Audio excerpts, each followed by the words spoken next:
Nandito na ako sa bayan ng San Luis. Piyestang-piyesta pala rito ngayon.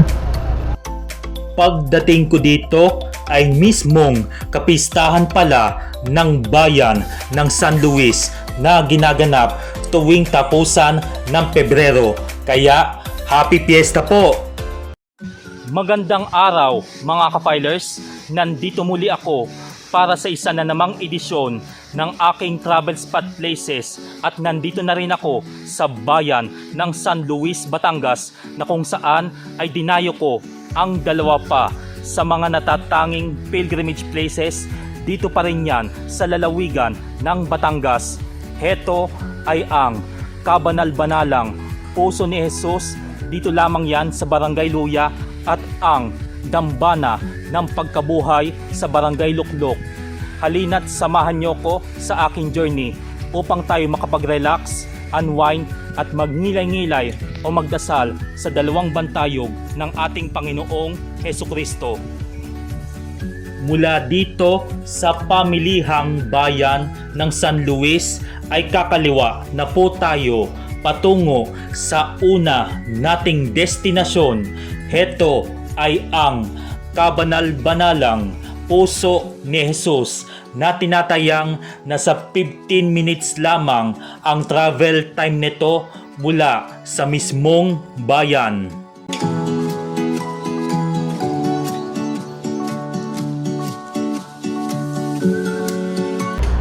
Yan, dito na tayo sa Banoyo. Uy, ang ganda ng San Luis Bay.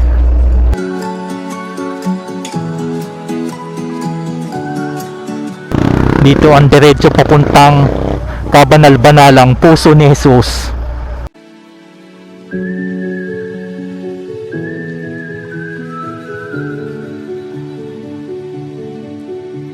Yan o, paahon ng daan. Oops, iingat lang. Yan o, puro mga kawayanan ang madadaanan nyo pa rito.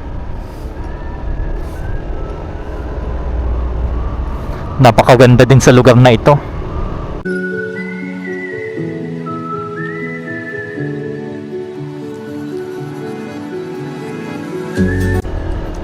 Makawayan sa kano.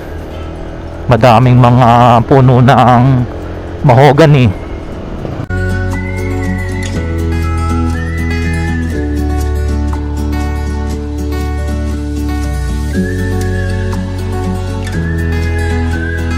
Nandito na po tayo mismo sa Kabanal-Banalang Puso ni Jesus.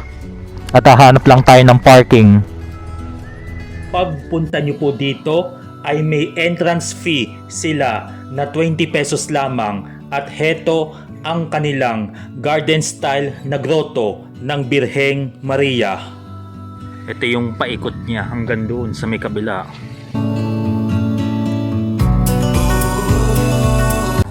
At bababa na tayo dito. Napakasulim at payapa ang bawat kapaligiran. This is an pilgrimage place na pwede nyong puntahan at any moment saan man tayo panig ng lalawigan.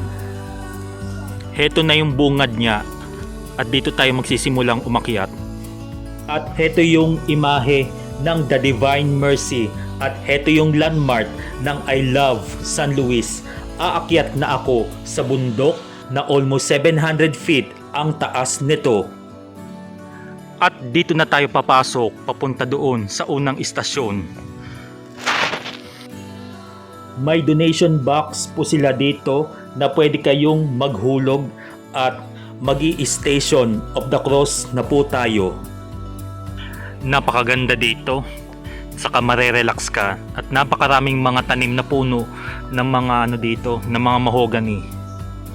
At maririnig mo ang mga bawat huni ng mga ibon dito.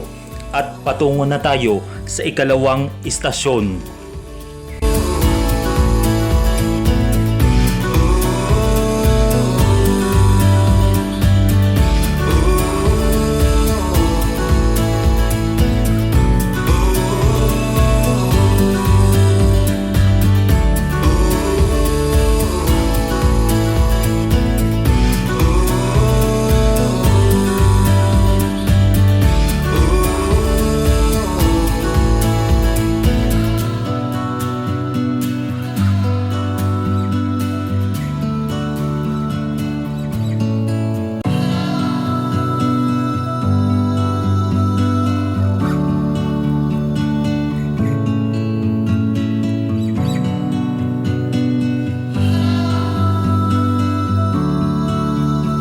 Heto na yung bantayog ng kabanal-banalang puso ni Jesus. Malapit na po tayo sa kanya.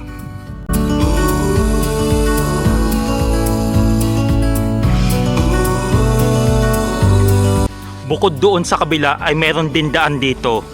Bale, two-way pala ito. Bale, hanggang dito na lamang muna at may bakod na ito pansamantala. Ika nga, off limits para iwas disgrasya tayo at aakyat na tayo sa pinakaitaas at heto ang mga pangalan na nag-donate upang mabuo ang kabanal-banalang puso ni Jesus.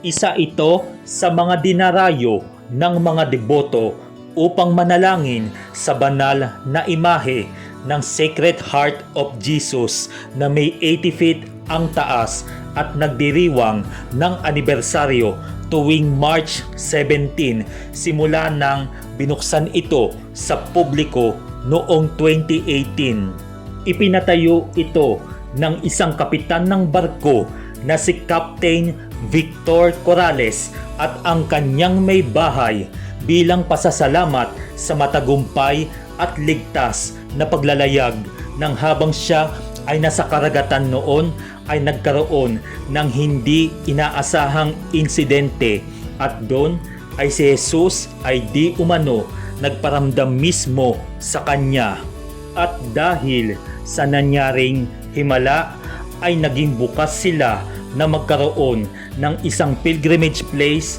na kung saan ay nakasentro ito kay Hesukristo. Napakaganda at ang sarap ng simoy ng hangin dito at tiyak na marerelax ka habang nagdadasal ka dito.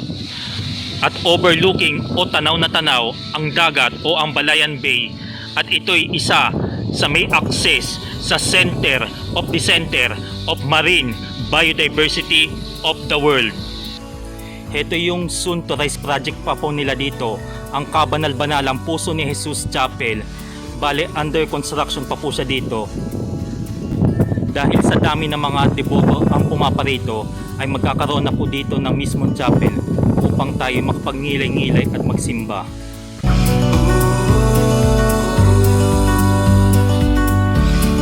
Ito po yung entrance paakyat. Halina't subukan natin at tayo'y aakyat na. Ito na po yung paanan ng puso ni Jesus. At ito pa yung under construction na chapel. Ito po yung mismong paanan ni Jesus. At dito na po tayo bababa. Napakaganda dito at tanaw na tanaw pa rin ang Balayan Bay.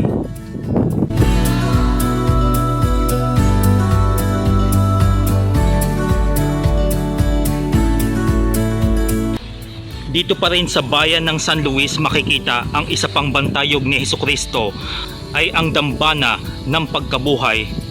Dito lamang po daw siya makikita. At nasa kabilang barangay pa po siya, dun ay sa barangay Luklok. Ang sunod na nating pupuntahan ay ang dambana ng pagkabuhay.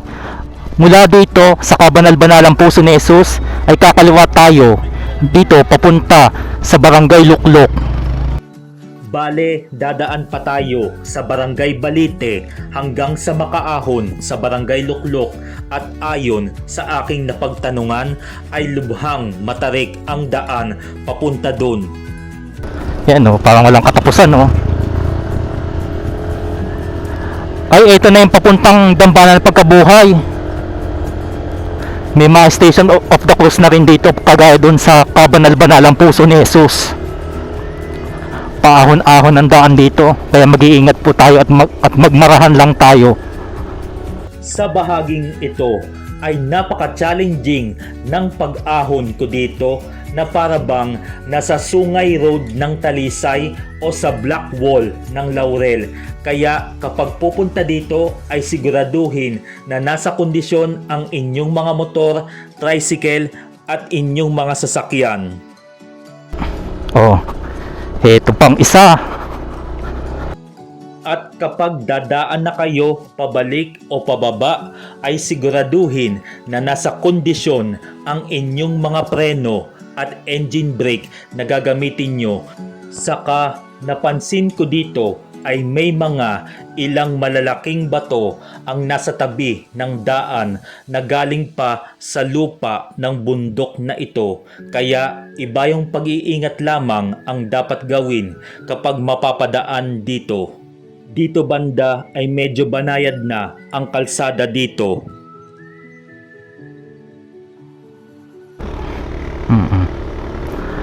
Another paahon ulit. Sa bawat daan na ating tatahakin ay minsan walang madaling paraan sapagkat kailangan natin magsakripisyo upang malagpasan ang bawat pagsubok na dumadating sa ating buhay. Ito na yung basketball court nila, oh. At higit sa lahat, walang imposible sa ating Panginoong Diyos na siyang tanging gabay at may likha sa ating lahat.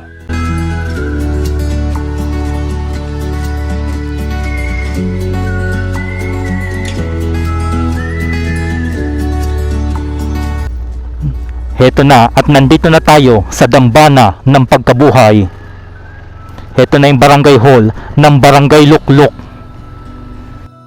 Dito na ako nagparking sa may tolda, katapat ng kanilang simbahan o chapel.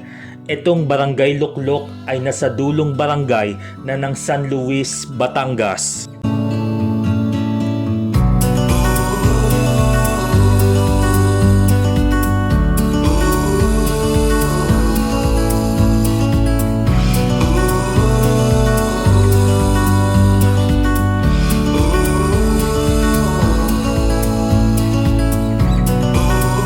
At sa wakas ay narating na natin ang dambana ng pagkabuhay na kung saan ay nandito ang isa pang malaking imahe ni Hesukristo at heto ang ating bersyon ng Christ the Redeemer ng bansang Brazil. Aakyat na po ako dyan sa itaas.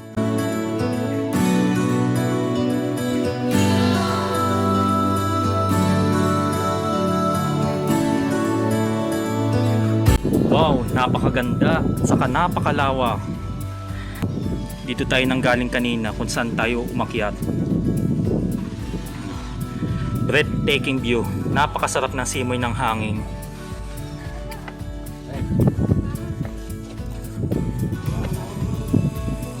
Saan daw dyan ang Kalaka?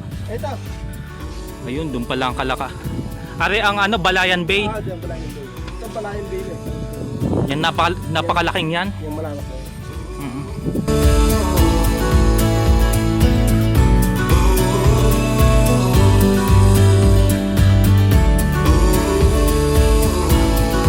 Mula dito sa itaas ay bukod sa presko, ang simoy ng hangin dito ay overlooking view ang buong San Luis, saka ang daming resort na pwede nyong mapuntahan dyan. At dito sa may kabilang ibayo ay overlooking view ang bayan ng Kalaka, Balayan at napakalawak na dagat ng Balayan Bay.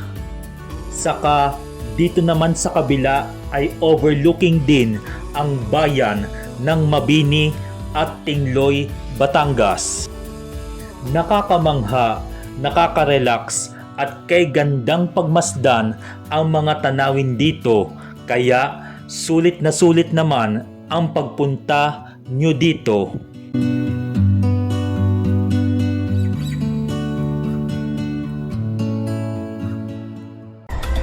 Ayan po, dito na po nagtatapos ang aking pilgrimage journey dito sa San Luis, Batangas, mula sa kabanal-banalang puso ni Jesus at sa dambana ng pagkabuhay. Maraming salamat po sa inyong pagsuporta at panonood sa aking mga videos.